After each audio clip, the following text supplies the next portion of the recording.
தோழர்களே காலை வணக்கம். இன்னைக்கு ஒரு முக்கியமான விஷயம் சொல்ல போறேன். அப்படின்னு நம்ம தான் குரங்கு மாதிரி கொட்டாவி வருது. அது வேற ஒண்ணும் இல்ல, காலையிலேயே சரியான பசி. சரி நம்ம வீட்டுல இருக்கிற குழுகுலு பேட்டையை போய் பீராஞ்சி பார்த்தேன். அங்க கிடைச்சதான் நம்மளுக்கு இந்த ரொட்டி துண்டு.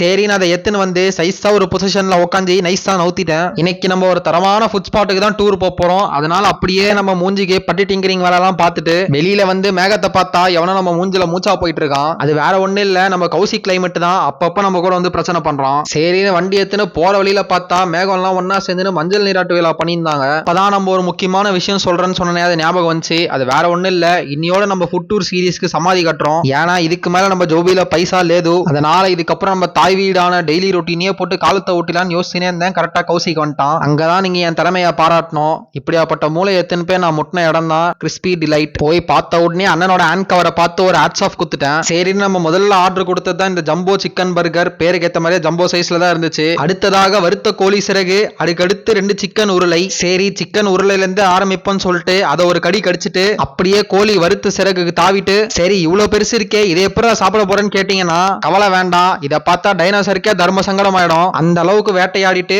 3 தட்டியை மர்டர் பண்ணிட்டு இன்னைக்கான ஷெல்டரை க்ளோஸ் பண்ணிட்டேன். Be chill and follow the boy. Good night.